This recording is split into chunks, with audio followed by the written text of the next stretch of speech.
Paso and happening today. More work in downtown El Paso on the streetcar project. We have closure details to help you avoid the mess. Donald Trump under fire again, this time for a sweeping report about the way he treats women. I'm ABC's Megan Hughes. I'll have the details. The investigation continues this morning into a deadly bus crash that killed 8 people and injured dozens more. Live, where news comes first. From the Mesilla Valley and Las Cruces to El Paso and the borderland. This is ABC7's Good Morning El Paso. Rise and shine and a very good morning to you, El Paso, Las Cruces, and Juarez. I'm Stephanie Valle. And I'm Floren. Good morning, everyone. Let's get right to meteorologist Crystal Cly. It's Monday. We've got the whole week ahead of us. Yes, and a lot of changes this week. Yeah, that's exactly right. We have a little bit of everything on the 7-day forecast, and today we are going to start with windy weather. But this morning, it's just about the temperatures, which are lovely. We're at 71 degrees, the Texas Tech Health Sciences School, but we're also at 71 St. Pius School, as well as Travis Elementary. A little cooler, 58 for Fabens Elementary, at 63 Dr. Renato Middle School, and here at the station, 68 degrees. Coming into the station this morning, it felt pretty nice out there to kick off your Monday. Our clouds and radar map shows us no rain in our neck of the woods, and we aren't expecting much either for today. But as we move forward, we are talking chances of rain, windy conditions, more clouds moving in, all of this happening over the next several days. So we'll get down to the details in just a bit. All right, thank you so much, Crystal. And now we turn to the race for the White House. Presumptive GOP nominee Donald Trump is pushing back. This after a New York Times article detailing the unflattering way the billionaire allegedly treats women. At the same time, President Obama is targeting Trump with some sharp words. ABC's Megan Hughes has more. It's your voice, your vote. Donald Trump at the University of Pennsylvania attending his daughter Tiffany's graduation, playing the role of father as he's facing attacks for his life as an alleged playboy. The New York Times report detailing unwelcomed romantic advances, unsettling workplace conduct, and unending commentary on the female form.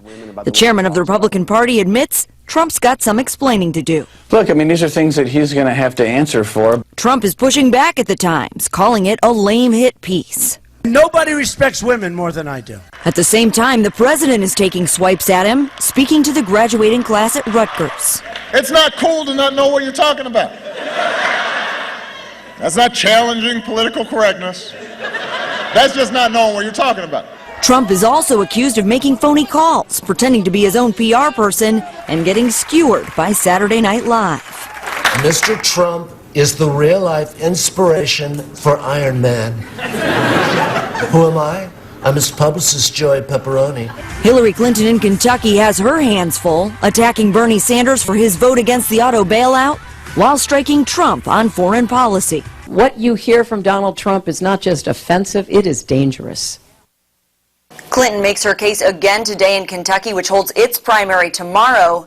Bernie Sanders is campaigning in Puerto Rico. Megan Hughes, ABC News, Washington. And today is the start of early voting for the primary runoff election here in El Paso. One of the big races will be for the El Paso District Attorney. El Paso typically has a voter turnout problem, with the percentage of eligible voters participating in single digits in years without a presidential candidate on the top of the ticket. Now that the presidential nomination process seems to be winding down, there is concern that people just won't turn out come November. But numbers from the County Elections Department paint an interesting picture of voter behavior this time around. There were just shy of 10,000 votes in the primary, and voters that had not voted since 2007 or had never voted before. For more information, you can click on a link over on our website, KVIA.com. A major development in the El Paso streetcar project begins today, and that means a big traffic alert for drivers. Good morning, El Paso's Denise Olivas is live now with the details. Denise. Good morning, Hillary, and crews will begin laying the nearly 5-mile track for the El Paso streetcar project, and it's machinery like that behind me that crews will use to remove all existing pavement here along Oregon and level the ground. So let's take a look at those traffic alerts for drivers. If you do use Oregon, we do want to let you know that it will be down to 1 lane in each direction from Glory Road to University Avenue. This is where the streetcars will run southbound towards downtown El Paso. The track work will be done in zones, which will consist of several blocks. This portion will take several months to complete. Crews will lay and weld the rail segments, which are about 60 feet long each, then pour concrete over the track, and it'll take about 2 to 3 weeks for the concrete to set in place. Now, some more closures that you should be aware of. Oregon and Cincinnati will be closed to eastbound and westbound traffic, and as will Oregon and Robinson, which is where we are standing right now.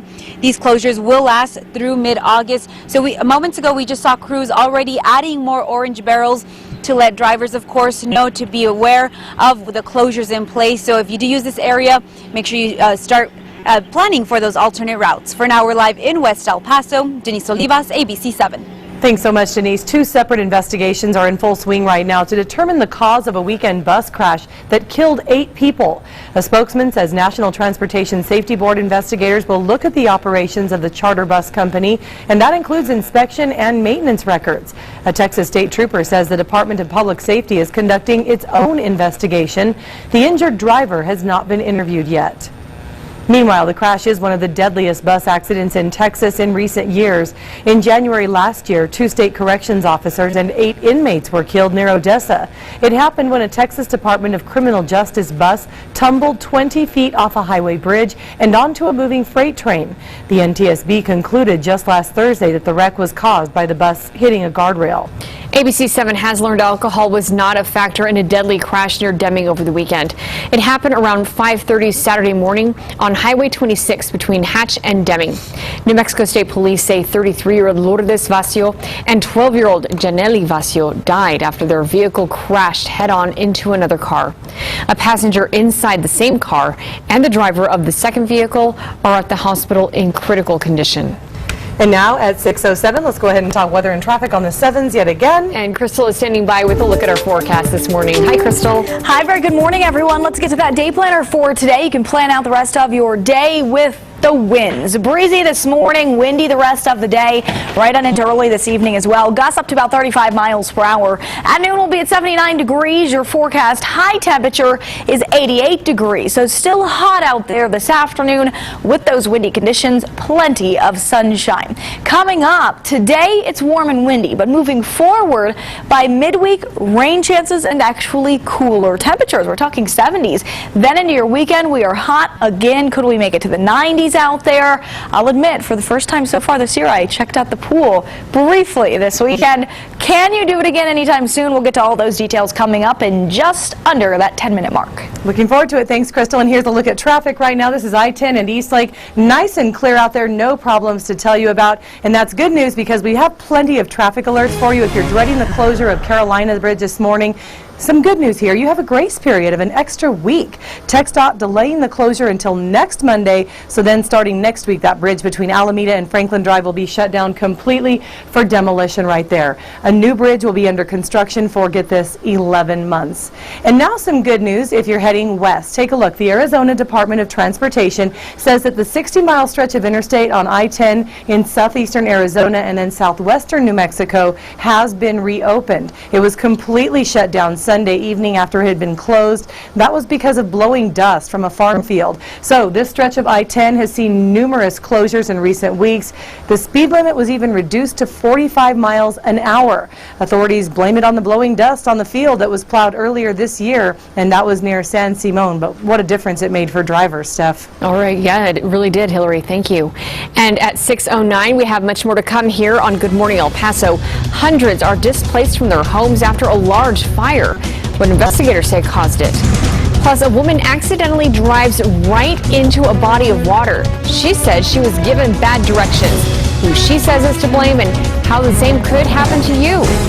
This is ABC 7, where news comes first.